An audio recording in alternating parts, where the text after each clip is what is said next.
السلام علیکم ورحمۃ اللہ۔ بچوں، آج کا ہمارا ٹاپک ہے ابتدائی طبی امداد یا فرسٹ ایڈ۔ ابتدائی طبی امداد سے کیا مراد ہے، نیز ابتدائی طبی امداد کے اہم ترین طریقوں کی وضاحت کریں۔ تو سب سے پہلے ہم اس کی ڈیفینیشن پڑھ لیتے ہیں کہ ابتدائی طبی امداد سے کیا مراد ہے۔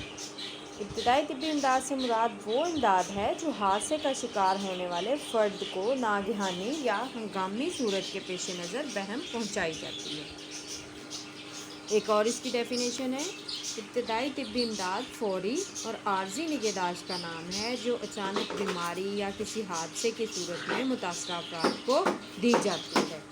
ابتدائی طبی امداد سے مراد کہ کسی حادثے یا قدرتی آفات کے موقع پر ایسی سمجھداری سے مدد کرنا، مدد بہم پہنچانا کہ ڈاکٹر کے آنے سے پہلے یا متاثرہ فرد کو ہسپتال پہنچانے تک زندگی قائم رہے اور چوٹ کے اثرات بڑھنے نہ پائیں۔ فرسٹ ایڈ کے لفظی معنی ابتدائی امداد ہے۔ ناگہانی آفت کی صورت، مثلاً بجلی کا کرنٹ لگنا، حادثات، پانی میں ڈوبنا، زہریلے جانور کے کاٹنے، جل جانا، بم بلاسٹ، شدید درد یا کسی مہلک چیز کے کھانے یا پینے، یا قدرتی ناگہانی آفات مثلاً زلزلے، سیلاب وغیرہ کی صورت میں جو امداد دی جاتی ہے وہ ابتدائی طبی امداد یا فرسٹ ایڈ کہلاتی ہے۔ یہ اس کی ہم نے ڈیفینیشن پڑھی۔ اب ہم اس کے طریقے پڑھتے ہیں کہ ابتدائی طبی امداد کے اہم ترین طریقے کون کون سے ہیں۔ کسی زخمی کی جان بچانے کی خاطر طبی امداد دینے والے کے لیے ضروری ہے کہ وہ ان 3 اہم ترین طریقوں کو مد نظر رکھے اور اس کی ضروریات کو قائم رکھنے کی ہر ممکن کوشش کرے۔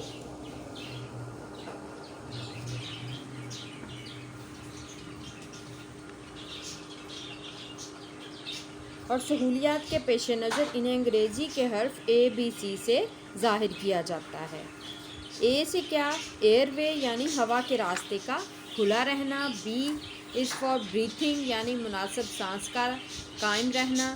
C فار سرکولیشن یعنی دوران خون کا قائم رہنا۔ سب سے پہلے ہم دیکھتے ہیں ایئر وے یعنی ہوا کے راستے کا کھلا رہنا۔ انسان کے زندہ رہنے کے لیے اس کے پھیپھڑوں میں آکسیجن کا جانا اشد ضروری ہے، جہاں سے وہ خون میں مل کر جسم کے تمام حصوں میں پہنچ جاتی ہے۔ جسم میں کچھ ایسے بھی حصے ہیں کہ اگر ان کو کچھ وقت کے لیے آکسیجن نہ مل سکے تو ان پر زیادہ فرق نہیں پڑتا، لیکن کچھ ایسے حصے بھی ہیں جو آکسیجن کے نہ ملنے سے یا اس کی کمی سے بہت زیادہ متاثر ہوتے ہیں۔ مثلاً دماغ کے اہم عصبی خلیے صرف 3 منٹ آکسیجن نہ ملنے کی وجہ سے مر جاتے ہیں۔ اس لیے سب سے پہلے ہوا کے راستے کھولے جائیں، مثلاً کسی چیز سے گلا بند ہو، خون بہنے کی صورت میں گلے کے اندر جا رہا ہو، کسی ہڈی یا سخت چیز کا گلے کے اندر اٹک جانا وغیرہ۔ تو سب سے پہلے ہوا کے راستے کو صاف کرنا ہے، کھلا کرنا ہے تاکہ آکسیجن مناسب اندر جا سکے اور انسان کی زندگی قائم رہ سکے۔ دوسرے نمبر پہ ہے مناسب سانس کا رہنا یعنی بریتھنگ۔ 3 ہنگامی صورتیں ایسی ہیں جن میں زخمی کی زندگی کا دارومدار درج ذیل دی گئی بنیادی ضرورتوں میں خلل پڑنے کی وجہ سے ہوتا ہے، ان کی ترتیب حالات کے مطابقت سے تبدیل ہو سکتی ہے۔ نمبر 1، سانس لینے میں مشکل یا دل کی دھڑکن کا بند ہونا، خون کا شدت سے بہنا اور بے ہوش ہو جانا۔ ان سب کی وجہ سے ہوا کے راستے میں اور پھر بعد میں سانس لینے کے عمل میں خلل پڑنے کا اندیشہ ہوتا ہے، اور سانس لینے کے راستے کا کھلا رہنا بہت ہی اہم ہے تاکہ صاف اور تازہ ہوا پھیپھڑوں میں جا سکے۔ اگر کسی وجہ سے سانس رک جائے تو مصنوعی طریقے سے سانس کو جاری رکھنے کی کوشش کرنی چاہیے۔ پھر ہے نمبر 3 پہ سرکولیشن یعنی نظام دوران خون کا قائم رہنا۔ دوران خون کا قائم رہنا، اگر جسم میں خون کا دورہ بند ہو جائے تو اس صورت میں چھاتی پر بیرونی طور پر دباؤ ڈالا جائے تاکہ دل کے پھچکنے سے خون شریانوں کے ذریعے اہم اعضاء میں پہنچ سکے۔ آپ کے لیے سانس لینے اور خون کے جسم میں گردش کرنے کے عمل سے پوری طرح واقف ہونا اس لیے بھی ضروری ہے کہ آپ ان خاص طریقوں کو بہتر طور پر استعمال کر سکیں۔ کون سے خاص طریقے؟ یہی جو ابھی ہم نے پڑھے ہیں، اہم ترین طریقے، ابتدائی طبی امداد دینے کے اہم ترین طریقے۔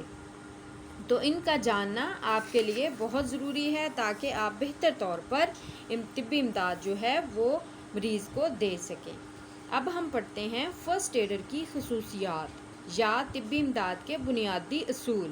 فرسٹ ایڈر کی خصوصیات یا طبی امداد کے بنیادی اصول۔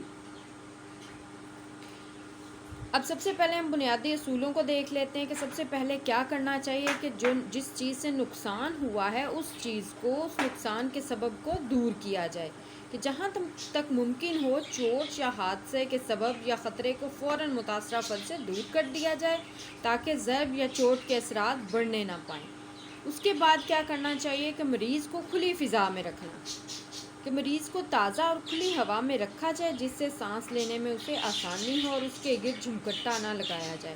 اگر سانس لینے میں دشواری پیش آ رہی ہو تو اس کو فوراً مصنوعی طریقے سے اس کا سانس بحال کیا جائے۔ اس کے بعد ہمیں سب سے پہلے فرسٹ ایڈر کو کیا کرنا چاہیے کہ بہتا ہوئے خون کو فوراً روکنا چاہیے۔ فرسٹ ایڈر کون ہوتا ہے؟ جو فرسٹ ایڈ دے رہا ہوتا ہے، جو طبی امداد دے رہا ہوتا ہے، تو اس کو چاہیے کہ سب سے پہلے بہتے ہوئے خون کو روک دے۔ متاثرہ فرد کا خون جو شدت سے بہنا ہے وہ فوری توجہ کا مستحق ہوتا ہے۔ چوٹ خواہ کیسی بھی ہو، سب سے پہلے بہتے ہوئے خون کو بند کرنے کی کوشش کی جائے، کیونکہ زیادہ خون بہہ جانے سے بھی موت واقع ہو سکتی ہے۔ اس کے بعد کیا کرنا چاہیے کہ متاثرہ مریض کو گرمائش دی جائے تاکہ جسم کا درجہ حرارت برقرار رہے۔ اس سے اسے آرام و سکون حاصل ہوتا ہے اور اس سے صدمے کی شدت میں کمی آتی ہے۔ گرم رکھنے کے لیے متاثرہ فرد کو گرم چادر، کمبل، کوٹ یا رضائی وغیرہ میں لپیٹا جا سکتا ہے، یا پھر گرم پانی کی بوتل یا گرم کی ہوئی کوئی اینٹ، پتھر وغیرہ جو بھی آپ کو اس وقت آسانی سے مل سکے وہ کپڑے میں لپیٹ کر اس کے جسم کے ساتھ لگایا جائے، کیونکہ تاکہ اس کے جسم کا درجہ حرارت برقرار رہے۔ اس کے بعد ہمیں کیا کرنا چاہیے؟ اس کے بعد مریض کو آرام دہ حالت میں لٹا دینا چاہیے، آرام دہ حالت میں رکھنا چاہیے تاکہ اس کے زخموں کو آرام مل سکے، اس سے وہ سکون میں رہے گا۔ اس کے بعد کیا کرنا ہے کہ اگر مریض نے زہر وغیرہ کھا لیا ہو تو اس کے جسم سے زہر کے اثر کو زائل کرنے کی کوشش کرنی چاہیے۔ نمبر 7 پہ ہے کہ ہڈی اگر ٹوٹ گئی ہے، یعنی اگر ہڈی ٹوٹی ہوئی ہے تو اس شکستہ ہڈی کو اس وقت تک نہ ہلایا جائے جب تک اس کو باندھ نہ دیا جائے، کیونکہ اگر ہم اس کو ہلائیں گے، اٹھائیں گے یا چلانے کی کوشش کریں گے تو پھر کیا ہوگا کہ وہ جو ٹوٹی ہوئی ہڈی ہے وہ فریکچر جو ہے، وہ ہڈیاں جو ہیں وہ نالیوں میں اور سکن میں پیوست ہو کر اس میں دھنس کر نالیوں کو زخمی کر سکتی ہیں، جس سے خون بہت زیادہ بہنے لگتا ہے۔ تو اس سب سے بچنے کے لیے ہمیں چاہیے کہ ہم جب تک اس متاثرہ شکستہ یا فریکچر ہوئے ہوئے حصے کو باندھ نہ لیں اس کو ہلانا نہیں چاہیے۔ اس کے بعد کیا کرنا چاہیے؟ متاثرہ فرد کو حادثے کی جگہ سے لے جانے کے ذرائع، یعنی مریض کو اس جگہ سے لے جانے کے لیے سواری کا انتظام کرنا چاہیے تاکہ اسے بغیر کسی تکلیف کے اور آرام دہ حالت میں ہسپتال پہنچایا جائے۔ یہ نمبر 8 تھا۔ اب نمبر 9 پہ کیا ہے؟ زخم کو ڈھانپنا، کہ اگر مریض کے کوئی کھلا زخم ہو گیا ہے، اوپن فریکچر کوئی ہو گیا ہے، کھلا ہوا زخم ہے، تو اس کو کیا کرنا چاہیے کہ زخم کو فوراً صاف ستھرے کپڑے سے ڈھانپ دینا چاہیے تاکہ جراثیم سے اس کو بچایا جا سکے۔ نمبر 10 ہے ابتدائی طبی امداد کے بنیادی اصولوں سے واقفیت، یعنی جو فرسٹ ایڈر ہے، جو طبی امداد دینے والا ہے، اس کو طبی امداد کے بنیادی اصولوں سے واقف ہونا اس کے لیے بہت ضروری ہے اور ان پر عبور حاصل کرنا اس کے لیے بہت ضروری ہے، کیونکہ اس سے وہ متاثرہ فرد کو صحیح طرح سے طبی امداد فراہم کر سکتا ہے۔ یہ تو تھے بچوں اصول، ابتدائی طبی امداد کے بنیادی اصول تھے۔ اب ہم پڑھتے ہیں ابتدائی طبی امداد پہنچانے والے کی خصوصیات یا فرسٹ ایڈر کی خصوصیات۔ فرسٹ ایڈر کی خصوصیات کیا ہیں کہ فرسٹ ایڈر جو ہے، طبی امداد دینے والا جو ہے، وہ فرسٹ ایڈ کے بنیادی اصولوں کو جانتا ہو، وقت ضائع کیے بغیر حالات کی تہ تک پہنچنے والا ہو تاکہ وہ چوٹ وغیرہ کا نشان اور سبب معلوم کر سکے۔ فرسٹ ایڈر جو ہے سمجھدار اور با تدبیر ہو۔ فرسٹ ایڈر بیکار سوال کیے بغیر چوٹ کی علامات اور حال جان سکے، مریض اور پاس کھڑے ہوئے لوگ اس پر اعتماد بھی کر سکیں۔ فرسٹ ایڈر جو ہے وہ حکمت شناس، چارہ گر اور معاملہ فہم ہو، وہ ہلکے ہاتھ کا مالک ہو۔ فرسٹ ایڈر پر اعتماد، مستقل مزاج، ہمدرد اور خدمت کا جذبہ رکھتا ہو، اس کے ساتھ ساتھ خوش اخلاق اور خوش مزاج بھی ہو، اور ابتدائی طبی امداد دینے والا جو ہے وہ اس کے بنیادی اصولوں سے بھی مکمل واقفیت رکھتا ہو۔ فرسٹ ایڈر جو ہے وہ وقت پر بہترین تدبیر کر کے چوٹ کے